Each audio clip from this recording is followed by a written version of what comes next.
Sunday. Dreams got dirty, little lullabies playing on repeat. Might as well just ride around the nursery and count sheep.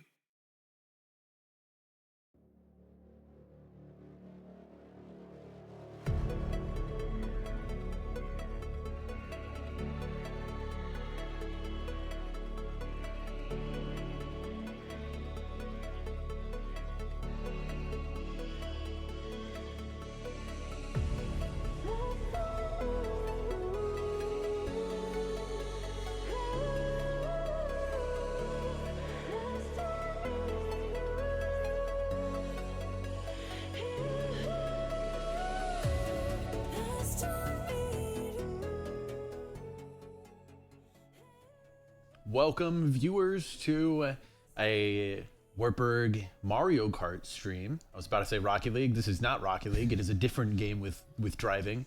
This is Mario Kart 8 Deluxe, and tonight Wartburg faces off against Hendrix. And should be, hopefully, a good game. And you mean you never know. This is Wartburg's first season, and we are in the lowest division with all other new schools. So who knows how this is going to go 100%. Wartburg has been doing pretty good. I believe we are. What's our record right now? 2-1, 3-1, 2-1. I think. I think it's 2-1. I think we're still 2-1. Yeah. So 2-1. Wartburg, yeah, off to a pretty good start so far, and yeah, hopefully we can keep that going for the rest of the season, and at least tonight keep that momentum going. Hendrix, the school we're playing against, at least from the last posting of the standings, 3-0-3.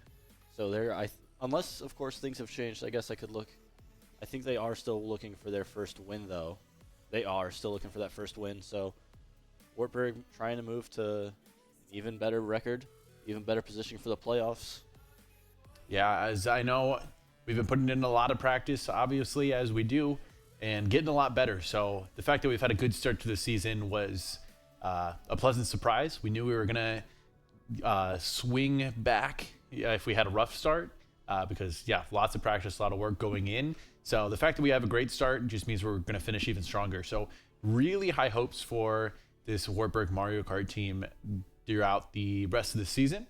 And, yeah, hopefully another dub tonight as we get going. I believe the lobby is getting set up right now, and races should start here pretty shortly. The players on screen for tonight will be on the left side, player 1, Lukey, on the right side, Cookie Cat. So different from what we've had the past few times. Going to be interesting to see, I guess, just different perspectives in general on the main stream. Yeah, it is always good to have some different people being viewed on stream, as this is different from other games that we stream where we can just jump around from perspective to perspective. But instead, we are just streaming live from one of the switches. So we switch around who is on stream. So yeah, Lukey and Cookie Cat. Been also two of the members who have been putting in a lot of work. And Cookie Cat plays a little unconventionally, doesn't use the meta, rocks the link with inward drifting bike. And we've had some conversations about switching to the meta, but at the end of the day, it's whatever works best for you. And that's what she is comfortable on. So that's what she's using. She gets better times with it and better placements with it. So, hey, if it's not broke, don't fix it. It's sort of like with Smash Bros, where a lot of the times, you want to play the meta, you want to play top characters, but realistically, if it's what you're comfortable with, might as well play it. Yeah, it's only weird if it doesn't work. So, and it'll be interesting too for people who aren't as familiar with in-depth Mario Kart mechanics. You'll be able to see side by side the comparison between inward drifting versus outward drifting. Inward drifting bikes kind of take those sharper turns, where outside drifting, they kind of slide out and then come back in real sharp. So inward drifting, you can kind of cut corners tighter without as much space needed. But with outside drifting, you can really take long, wide turns really, really well and get that burst of speed on the end as you exit that wide turn. So you win some, you lose some. Typically, most world records are set with outside drifting bikes. But hey, we're not competing for world records here. We're competing for just top placements, just better placements than the other team. So much different when there's items involved and everything as well. You're avoiding other players, you're avoiding items, so many more obstacles in place. So hey, different driving styles can be better for different things. You see the lobby still just waiting. This is always a funny screen to me. Just every one of the Miis standing on the globe.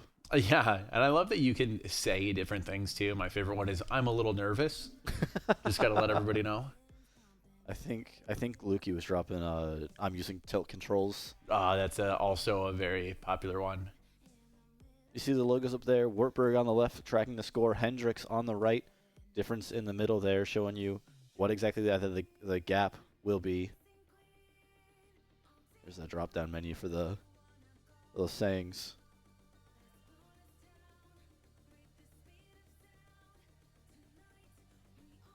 Still just waiting. Let's go.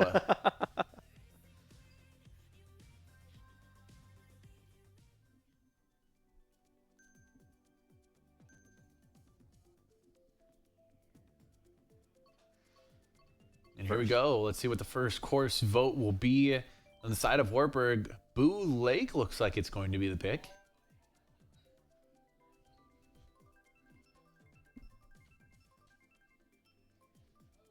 And I always like to point out how strange it is that the way Mario Kart determines who picks the course, it is just random. It is just both teams vote for what course they want to do. And it's 50-50 who gets it. There's no like alternating. It's just random. And Wartburg does get the first vote here for Boo Lake from the Game Boy Advance Mario Kart. You saw it there. It's going to be a little easy to track it, individual player score per team. A lot of the times when players join us, kind of gets mixed up, but Wartburg completely on the left side. It'll be Hendrix completely on the right. Just a little bit of a distinction instead of having to decipher who's who. Yeah.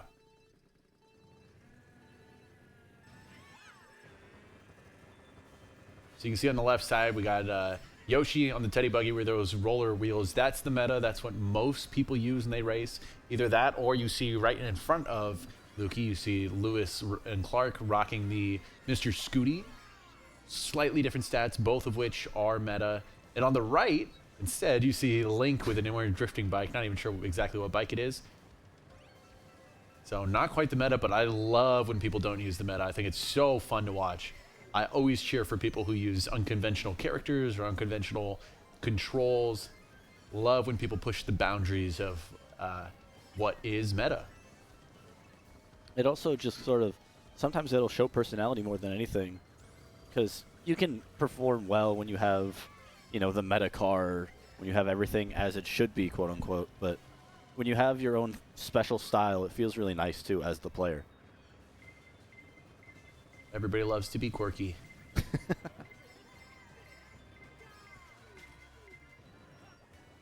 And so we see Cookie Cat in third place here, and on the left we see Lukey in fourth. Looks like that's probably Lewis and Clark, I believe, still has that first place spot, kind of running away with that. Lots of distance if you look at that mini-map right in the middle. You can usually assume most orange Yoshis are on Wartburg. Not always, but typically. It seems like, though, Hendrix is going with a lot more of a varied character selection. Oh, and Hendrix had got second place, just barely hit with a red shell right by that finish line, but crossed it in time before getting past. But there's the score right there. You can see that Lewis and Clark got first, Hendrix in second, but then Wartburg pulled with the 3 and 4. So great placements, great racing there from Wartburg. That's the start you want to see. And now Neo Bowser City, another great track that Wartburg loves to run. Kind of the first track that Wartburg really grinded as a team. So everybody's very familiar with it. And you can see that swing, a 28-point swing in the first race. That's huge. That is a huge swing for one race. Gonna try to run back same course as Hendrix.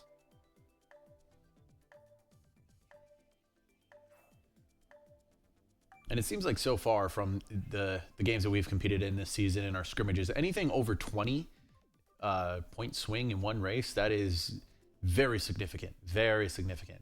Anything over 10 is a good race. Anything over 20 seems like a great race. And that'll certainly happen when you have every single one of the top 7 spots saved for 2nd place. Yeah. And you can see that swing, a 28-point swing in the first race. That's huge. That is a huge swing for one race. And it seems like so far from the games that we've competed in this season in our scrimmages, anything over 20 point swing in one race, that is very significant. Very significant. Anything over 10 is a good race. Anything over 20 seems like a great race. And that'll certainly happen when you have every single one of the top 7 spots saved for 2nd place. Yeah, almost a perfect race there from Wartburg.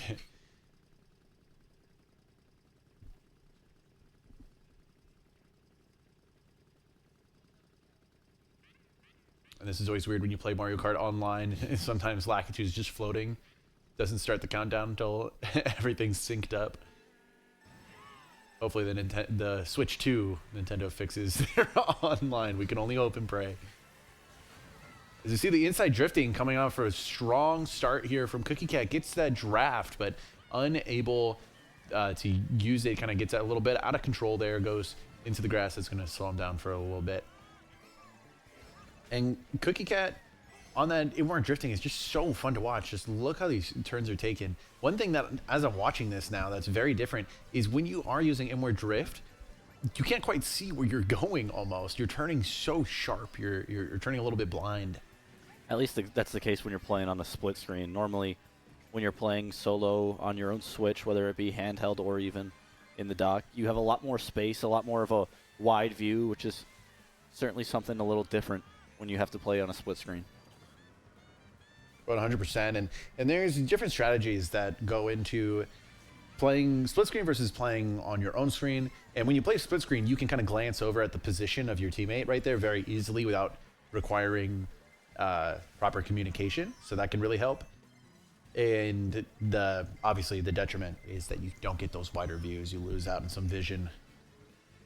So you gain some information, lose some information. Just depends what information you value.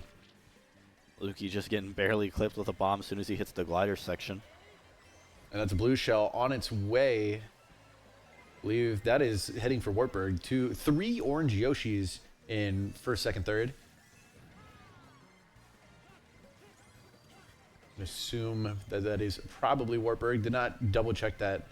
We'll double check that at the end of this race to make sure that all orange Yoshis are indeed Wartburg.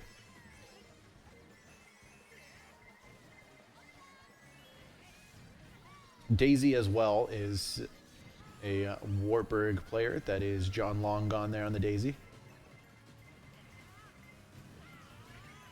And a little bit of unconventional picks here. I mean, you got a metal Mario on the side of Hendrix. Yeah, I did see that one. You don't see that too often. And Lukey just barely clips the grass there before crossing that finish line. And yes, it does look like every single orange Yoshi is on the side of Wartburg. So Wartburg are orange Yoshis, 4 orange Yoshis, a Link, and a Daisy.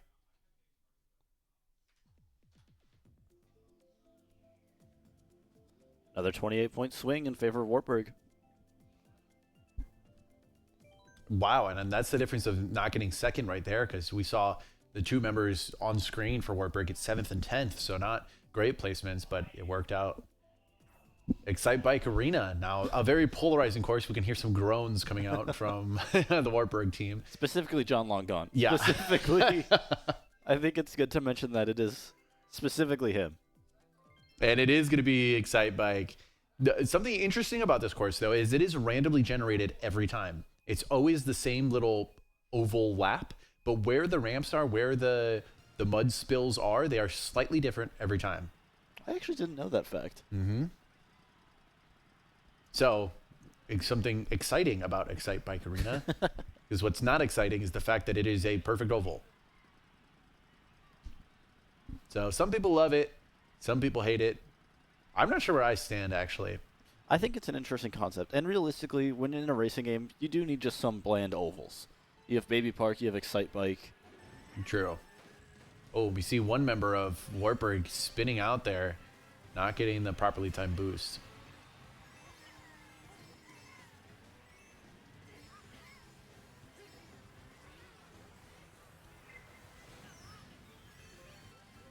And I believe it is possible if you let go of your mini turbo right before those oil spills, you can actually just hop right over them.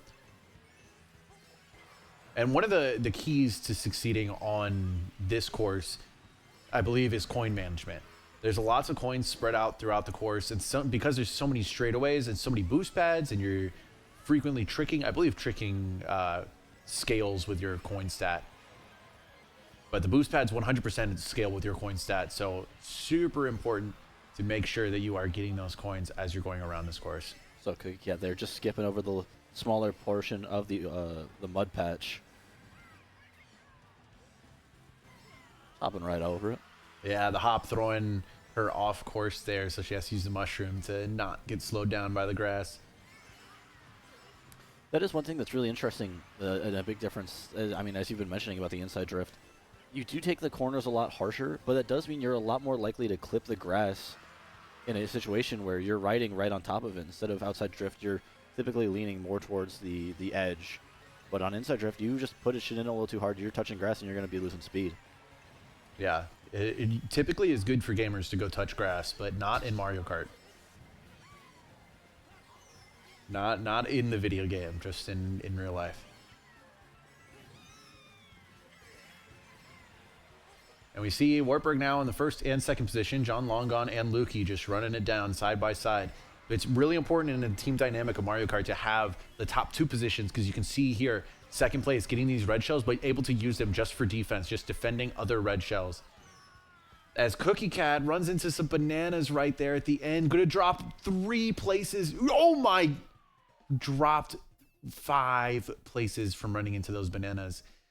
And that's something that's a little bit more Link specific. The heavier / bigger character you are, the higher your speed stat will be and the lower your acceleration will be. And Link on the heavier side, so running into those bananas will slow you down a lot. Plus a 10 points there for Wartburg. A little bit less, but still continuous positive movement. And looks like Moo Moo Meadows is going to be the vote here. A little bit better of a bagging course. The reason they wanted Neo Bowser City is because, oh my gosh, we see both teams vote for Moo Moo Meadows right here. Some celebrations coming out from the Mario Kart team. Nobody, I said this last time, nobody hates Moo Moo Meadows. There's no way you can hate it. It's a great course. Just look at that cow. Look at that little smile. One thing that I do kind of wish it did for if everyone chooses the same course, it just kind of lets it happen instead of having to roll through. Yeah, I like it. Whose course is it going to be? Is it going to be Moo Moo Meadows or is it going to be Moo Moo Meadows? That's a great question, normally.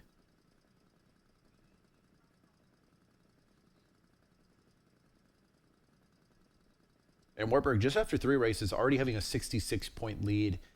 That's going to be very tough for Hendrix to come back from. I mean, there's plenty of races to go, but at the rate this is going, it's looking like a pretty dominant game for Wartburg. The fact that everyone chose the same course kind of brings me to a question. So, obviously, the way Mario Kart picks its tracks is pretty weird.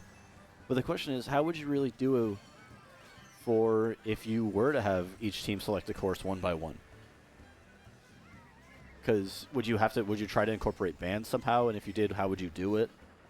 Yeah, you could just straight up alternate who picks a course every time. That's really what it would have to be. Unless you want to make it really arbitrary and do, well, you have to pick a cup, then the other team bans a race. Yeah, I mean, there could be a lot of regulations, but I mean, with this system, you're essentially just, there's no bans or anything anyway. I mean, there could be bans via Discord or something, but.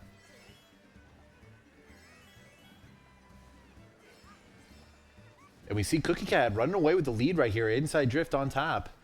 We see some phenomenal tricking off of the Monty Mole hills there. Seems like a lot of Wartburg. I think actually top 5 might be Wartburg. I'm seeing that. Top 4, I believe. Top 4, it is. Yeah, there's one blue Yoshi in 5th place there.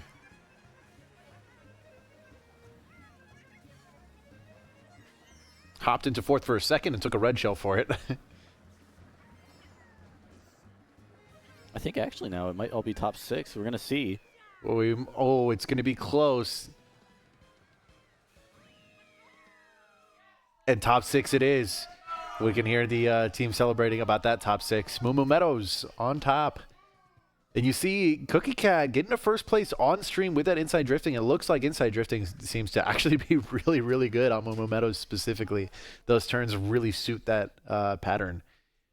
And now 106-point difference. Yeah, now, normally that's a final score you'll see that's already a stomp. So Wartburg playing really, really well.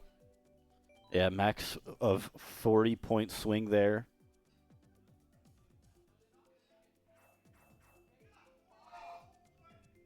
And Baby Park is the pick from Hendrix here. Normally that's a little bit of a meme choice.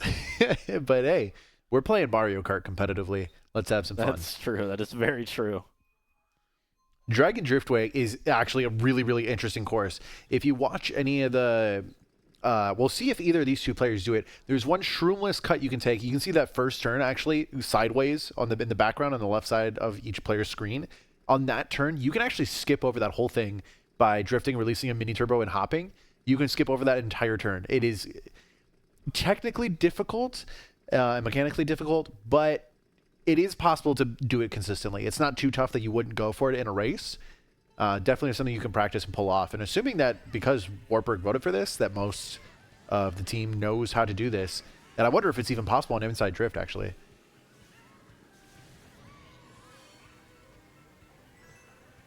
Or actually, I think I might have it wrong. I don't think it's that turn. I think it's this upcoming one. We saw John Longon go for it. Falls off the map for it, I believe. Oh, no, he's still up there. He made it. Yeah, John Longon knows, very, very knowledgeable about the cuts and everything in this game. Definitely puts in the time and the effort to do his research. I think he's Wartburg's resident Mr. Nintendo. Yeah, I would say that as well. Plays the best Smash player on the squad right now, and also one of the best Mario Kart players, maybe just behind Lewis and Clark. But Lukey gives him a run for his money sometimes. Cookie Cat shoved into the wall, then just barely misses the skip there on the ramp. And we see a member of Hendrix now did have a lead in the first place, but got red shelled and now falls into third. And it looked like it was becoming a significant lead, but Wartburg was able to make sure that didn't happen too quickly. In the triple shrooms right here on the right side for Cookie Cat, able to use one of those mushrooms to take a shortcut there, kind of just cut through that grass. See the blue shell flying in. A dodge! Wow, must have had either a speaker or a mushroom, the only two ways to dodge a blue shell. The speaker just straight up destroys it, but if you have a mushroom and you use it at the proper time, you can just straight up boost past the blue shell, and it won't even hit you. And technically, it's not like you are dodging it. It actually is a specific mechanic built into the mushroom, because even if you boost into a wall, the explosion just won't hit you. It's programmed into the game that mushrooms give you blue shell invincibility. That's interesting.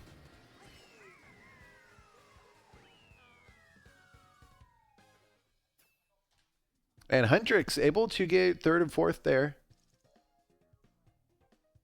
Still looks like Wartburg was the overall winner there, as Hendrix took bottom three. Usually tell who the point swing will go to with the top three and bottom three. And top two went to Wartburg. And only a 10-point difference there for Wartburg. Yeah, I say only. Normally that'd still be a pretty good race for Wartburg, but that is the least points they've gained after one race. And now we see the return to the Neo Bowser City vote. Not sure, 100% sure why they strayed away from it. I think they wanted to particularly pick Neo Bowser City when Lewis and Clark is in first, because he has grinded that course so much in time trials. Yeah. Like an insane amount. A great front runner from it. I mean, really, that's it. He's just very good at being front runner on it and able to do the most he can when he's got no one ahead of him. Yeah, able to just implement those time trial strategies, only having to worry about those perfect lines, not having to worry about item management quite as much, or avoiding other players' items quite as much when you're in that first place and you get that runaway.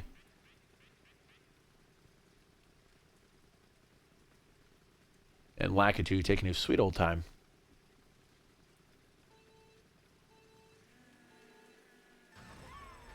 I just noticed how odd the stoplight is. It looks like a typical stoplight, but then it's 3 red lights, and then they all turn green on go. Yeah, well, that's probably how normal racing is. Well, it depends on the series. I know for Formula 1, they have 5 red lights, and they all light up, and then they all go out. That's the go. For things like NASCAR, that's just you wave the green flag, and they all go, because it's a rolling start. So it's not all too far from being the truth. Just normally they don't turn green. Cookie Cat getting caught up in the wall there. And Lukey and Lewis and Clark and John Longon all just right up in the front. There's one other orange Yoshi there as well. A little bit of a team bump.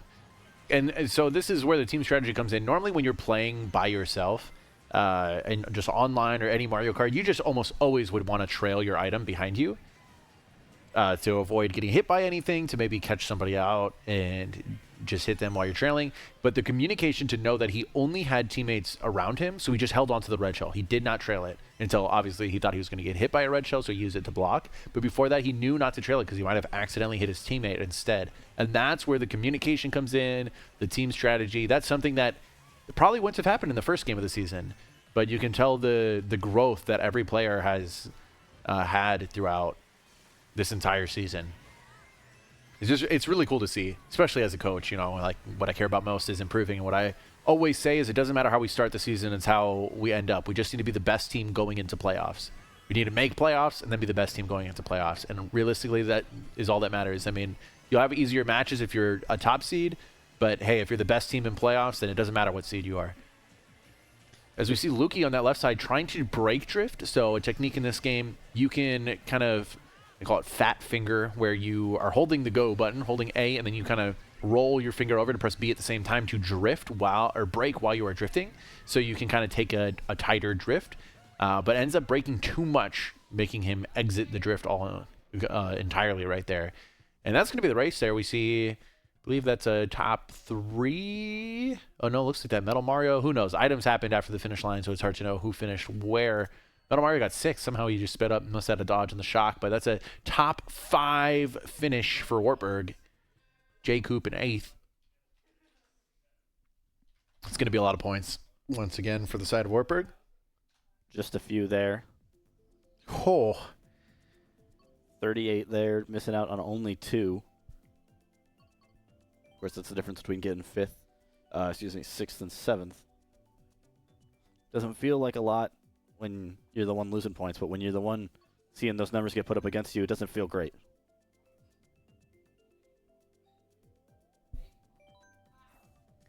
While Bruins in another Baby Park vote, we'll see if Wartburg gives them the Baby Park if it doesn't happen, but odds are it's got to be Baby Park one of these times, but it's not looking like it here, and this is one of those weird times where random is random. One thing I did want to say, you talked about how you just got to make it to playoffs in the first place. The way the playoffs will work out for Division 7, top 2 seeds will get a bye. 3 through 6 all still make the playoffs. So there's only going to be 4 teams that don't make the cut, excuse me. So long as we're just a little bit below top half, you got a chance. Yeah, with this start, looks like it's a very good chance.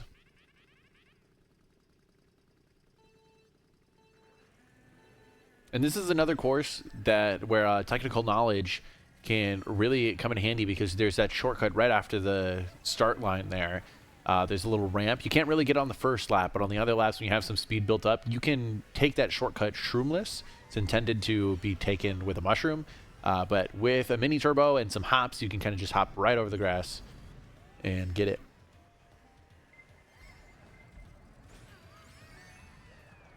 And Cookie Cat getting red shelled right off the start. I mean, that happens pretty frequently when you're in a higher place. You might not get an item block. I believe they just didn't get an item block, but if you get a coin as well. Ooh, and Cookie Cat missing the shortcut right there. It's a pretty tough one. I think it's actually harder on inside drift to hit that cut. One thing I guess I didn't even consider with the inside drift is when you're holding the boost, I think we see a crazy 8 right next to Cookie Cat. But you can essentially almost go straight while still maintaining the drift boost. Yeah. It is really interesting the way that it works.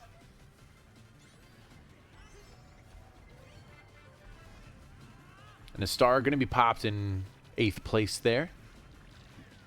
Now, something that a lot of the higher teams who have given us some help have talked about is sometimes you can try to watch for what items the other teams get in their hands, and if a lot of them are stocking up anything that would give them a shock dodge, so any vulnerability to the lightning item, So Cookie Cat gets bumped off that shortcut, but yeah, you can try to time your star or invincibility at the same time as them. And actually, that's a phenomenal lightning for Lukey, who's in first place, that shock, because he was in his glider. You still get slowed down from the minimize effect, but when you're in the glider, you don't fall to the ground. You just keep on gliding, so not getting hit as hard as he could have. One of the very few items that actually doesn't knock you down when in glider. 99% of the time, you'll find yourself falling into the pit that is whatever you're gliding above. And a really tight finish here for all the racers. The triple mushroom, not sure if it actually gained Cookie Cat a place there, but first place for Lukey, sixth place for Cookie Cat. Looks like Hendrix got second place. No, Lewis got second place. Hendrix Castle was able to get third.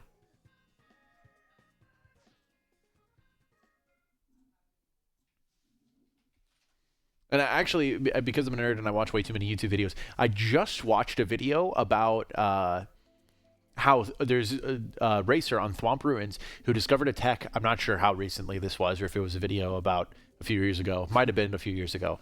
But on Thwomp Ruins, that if you are in glider and then you go over a ramp, you can do a trick still and maintain the glider. So you can get a trick boost. And if you do the trick like sideways, while you're gliding like kind of sideways, the boost momentum actually boosts you sideways. So you can take crazy sharp turns, and it's actually way faster to go sideways on gliders than it is to go forward because thanks Nintendo. And so that was able to be implemented a bunch of other tracks. Once again, no baby park. Paris Promenade. One of the few tour tracks that people actually enjoy. I like the gimmick of tour tracks on tour, I think. Oh, okay.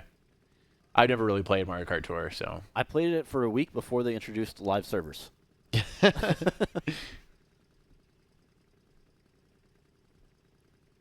is the 8th race out of 12. Essentially, if we're playing standard Mario Kart, the last race of the second cup.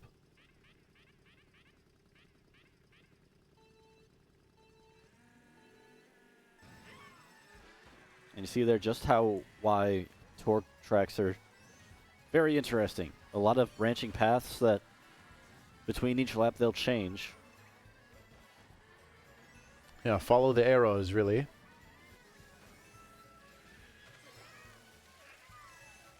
Some lovely music on this course, though. Do love that. See, so two ways you can go there. You can either go straight to get those items, or it looks like the left path might be slightly quicker. I'd assume that the path without items is slightly quicker, but you never know. But the fact that multiple people took it, I would assume is probably faster. And somehow, Lukey dodging all these fireballs just goes right between them. No problem. And the Fire Flower, a very difficult item to have in a team mode.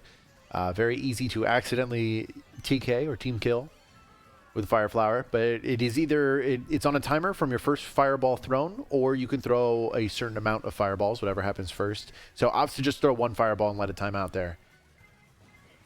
Oh, Cookie Cat getting knocked, falling way just slightly above the glider, doesn't get it activated. Oh, and J-Coop accidentally trailing Lukey right there.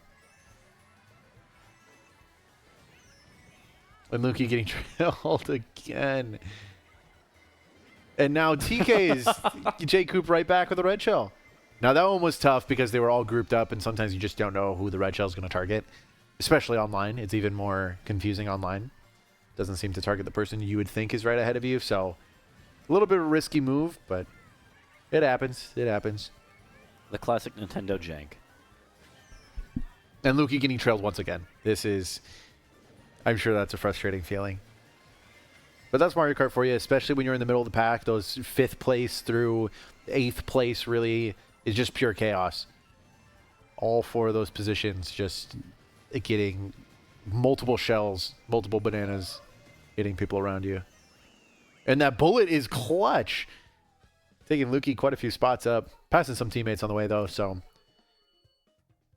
Cookie Cat got knocked there all the way from 2nd down to 5th. I think I hear Squid actually pleading his case for something. I don't know what it was exactly, but trying to feign innocence on just something. Yeah, it must have been some TKs going on throughout that entire race. I mean, we can only get a glimpse of what happens on 2 player screens. But still, all these TKs, and nonetheless, Wartburg still 20-point swing on that course there.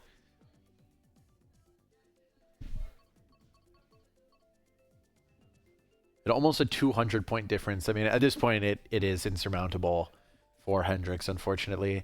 We'll see if the double Baby Park pick comes out.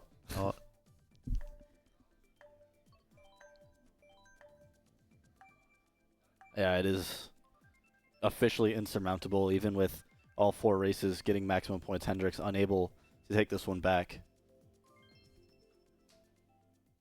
We see another tour track. A little romp in Rome. Rome, I do like Rome. The Rome is actually the one I was thinking of before when Paris came up. And yeah, this has been Wartburg's track pick for like 5 courses in a row. That's actually pretty crazy. Imagine flipping a coin and getting heads 5 times in a row. That not very likely. That's 2 to the 5th power. I got a calculator on the computer. 1 out of 32. It's 0.5 times 0.5 times 0.5. 3%. Yeah. 3% chance that Wartburg would get a track picked this many times. But since statistics are weird, I mean, we are taking a specific selection. I mean, that it's not like there were only 5 courses picked throughout this whole race. Anyway, I can talk about math forever. Back to the Mario Kart. We got both players on screen in 1st and 2nd. Luki doing a great job to collect those coins. I mean, he gives up a little bit of positioning in exchange for some coins, and it pays off right here. Able to maintain that speed now. And especially when you're near the front, you want to really make sure that you are able to get those coins, because that's going to just allow you to extend that lead. Because coins aren't as important when you're in the middle, because every time you get hit, you lose some coins. And in the front, you're just not getting hit quite as often, so you're able to keep the coins that you do get. See John Long gone there, all the way in the back. Unsure if he's bagging here or he's just sort of not playing how he normally does. Now, from the amount of time I spent watching John Longon, I would assume that he had a rough start. He probably got hit by some items right away and then decided, yeah, I'll just bag. But Wartburg with, see now and John Longon already up there. I think Wartburg might have top 6 right now. If not, it's pretty close to it. I mean, you never know. It just is the start of lap 3. It's Mario Kart. We'll see. But Cookie Cat been holding on to this rank for a really long time. Something interesting about the boomerang is it is one of the few items that can hit a target in front of you, even if they're trailing an item. It'll just eat their defensive item and still hit them. The boot does take it away, though. I mean, there's a lot of other items like shock, blue shell, or like a bullet can hit people anyway. But a lot of those items you get in lower places. The boomerang, not quite as much. And it looks like that's top 4 at least. And it looks like a top 6. And it is another top 6. 2 top 6 in one war. War is what they call a 12 race 6v6.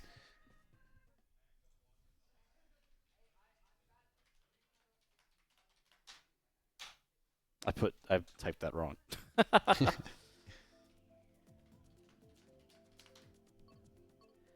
Now we'll see what Wartburg votes for. Waluigi Stadium, one of my favorites. And we'll see. They're still hoping for Baby Park from Hendrix. Is it gonna happen? One thing I am noticing, it seems like Hendrix actually has all their colors set to their orange. We have a few characters on our squad. Yep. Bunch of different colors. No way. This is now a 1.5 chance because the percent chance of getting it halves every time. That is statistical anomalies happening here in Wartburg Esports. But I mean, that is what truly random is. Human brains just can't understand random. Fun fact, when Apple first released the iPod and released the shuffle feature, everyone was complaining about shuffle not being truly random because sometimes they would get the same artist multiple times in a row where it seemed like that something was malfunctioning. But as you can see here, truly randomness sometimes does that. And so Apple actually had to make a new algorithm that was not random, but made it seem more random to humans. So I love that little bit of trivia. It is the skip through the mud. Yeah, that skip through the mud is actually able to be done without mushrooms. On higher divisions, I'm sure you would see it get done a lot more frequently. I do believe, was this one of the tracks of the week that they're practicing on? Because I've seen a lot of runs on this map throughout the day. Probably. I'm not 100% sure. They've kind of started doing their own thing because we stopped going in order. And this is one of the most picked courses. So probably they've been practicing that. That half pipe situation, which we saw there for a little bit, I'll point it out when it comes up again. The half pipe is one of the most important parts in this track. If you take it correctly, it can be a huge difference maker. Like, honestly, you just need to practice that part. And maybe also if you can get this mud shortcut. So on the left side, that wall, you can kind of drive on the wall that's not in the mud and drive still at max speed. So on this half pipe right here, you want to continue to hug the left side like you see everybody doing right now. But you have to make sure you get the last hop at the proper timing so you can take the following turn properly. If you don't get a good boost on the turn right there, you're going to be set way back. Yeah, and what that means is normally you have to, it's a lot of the times on things you'll want to trick, much like the racers did just there. So it gives you a little bit of boost right off of the turn. But on the half pipe, what it is you want to jump directly after you get off of the sidewalls, because it means you just sort of take it sharper. Bless you. Thank you. Well, lots of coins for Lukey. Merry Christmas. As you see there, Cookie Cat tricking and diving way down into the middle of the half pipe. Not the optimal line. I actually believe that the proper way to do the half pipe is not tricking, but I'm not 100% sure on that. Don't quote me on that one. It's you wanna make sure you barely don't trick. You want to be just clearing above the blue stripe. At least from what I've heard, Lewis and Clark telling everyone. Yep. If anyone knows the strats, it's going to be Lewis and Clark. As you see, Wartburg getting a top 6 minus third. Hendrix stealing that third place spot. And on the overall scoreboard, Wartburg also has top 5. Jay Coop in 8th, I believe it was. So that accounts for the 266-point difference that you now see. 2 races to go. Just look at Sky Garden. Oh, they're going to pick it. Yes, it has slowly become my favorite track in the game. And I think it actually is. The feelings that is it going to be Wartburg again? No, finally Baby Park. But yeah, it makes me feel happy things when I just see the little picture of Sky Gardens. I don't know, it just looks so peaceful and cute. So Baby Park, the reason that we've been mentioning this track so much as of now, it is 7 laps in just one tiny little oval with plenty of item blocks, plenty of coins. So lots of items are going to be used, lots of things to be avoiding, lots of things to be picking up. So although it's one tiny little lap over and over again, it is pure chaos, as Nintendo loves. One thing I don't think's really been studied enough is just the actual park layout of Baby Park, the amusement park spot. I know, I never looked at that until now. I think it'd be really fun to go. Like, imagine an actual roller coaster. It would be terrifying, an actual roller coaster over a live racetrack. But yeah, like a go-kart track and doing a roller coaster over it. That could be cool. Go-karts don't seem as terrifying. It depends if you got something flying out of the pocket of someone in the roller coaster. Yeah, that makes sense. Probably why it's not a thing. But I would go to a Nintendo Land theme park. There's I'm sure that exists. There's 3 now in the U.S. I think. I think actually it is just 2. You also can see there on the left Luigi's Mansion. Oh, that's fun. One thing that is interesting about this course, it is originating from Double Dash for the Nintendo GameCube. In that one, there was no rails in the middle. There was a rail that you couldn't drive through, so you obviously can't cut the track, but the items could pass through. So if you threw a shell or something, it could bounce right across the track and hit somebody on the other side.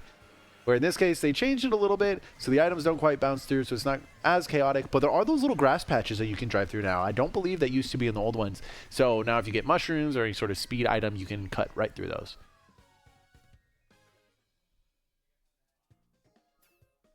And let's see right here. Looks like Wartburg pretty dominant on that one again.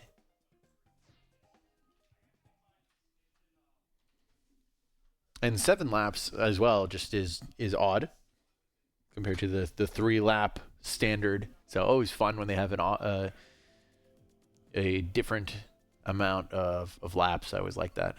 Just something interesting to really sort of just mix it up.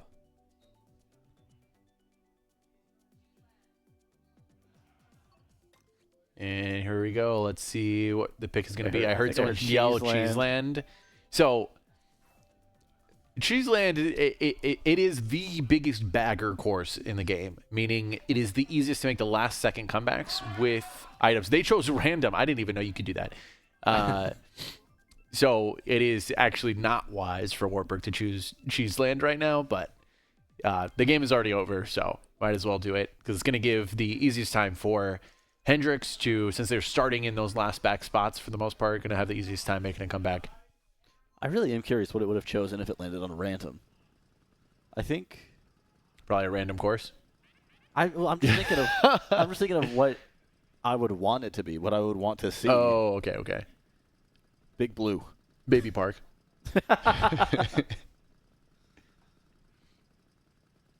So the reason Cheeseland is such a good bagger course is because, one, there are a lot of shortcuts that you can just take with mushrooms, but the most important thing is bullets. There is the way bullets are programmed is they will not let you go. Yes, you can see everybody purposely bagging right here, trying to get some good items. Bullets will not disappear and let you just fly off the edge while you're on a sharp turn. So they'll stay throughout the entire course of that turn, and sometimes that can allow you to stay in the bullet longer than it's originally programmed. Because I believe it's just a few seconds that you should be in it. So that's called a bullet extension. You have to know where to use your bullet so that it would try to leave you on a sharp turn, but instead will maintain you through that turn and carry you through it so you can extend the duration of your bullet. And Cheeseland has a lot of those, and I believe the longest one in the game.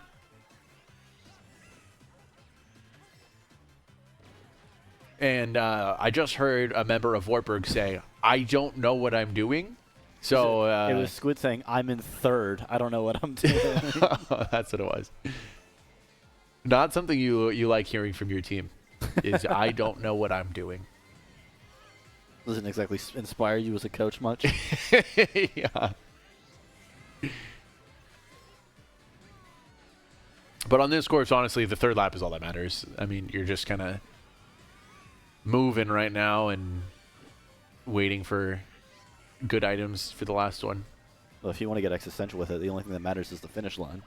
Ooh, that's deep.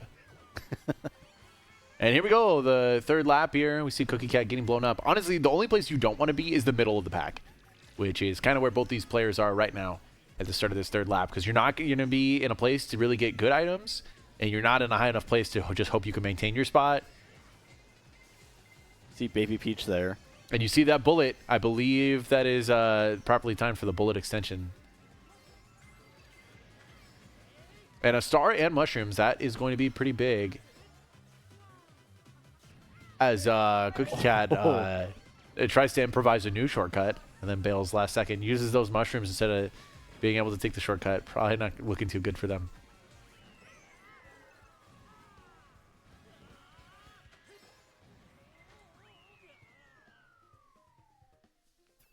Was that the last race? That was. All right, that was race 12. So final race there. So we get updated on the final score here, see what this difference actually was. Probably not, based off the how that race went, probably not going to be a 300-point difference.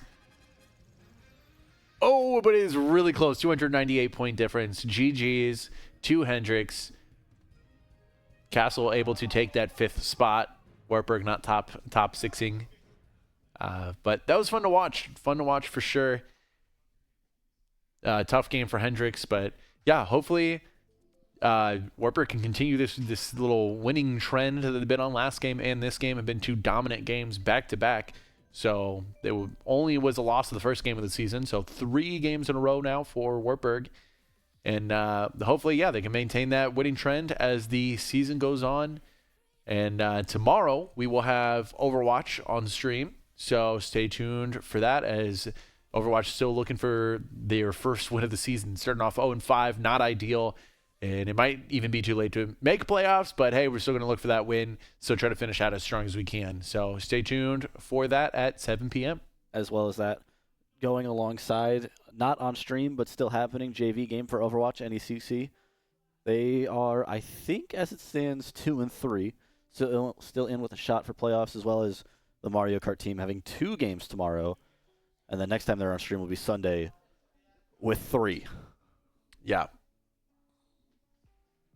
It's that'll be quite a night. Yeah, lots of esports going on. So yeah, stay tuned and check in for our socials for the games that will not be streamed to see those final scores. And thanks for tuning in, and have a great night.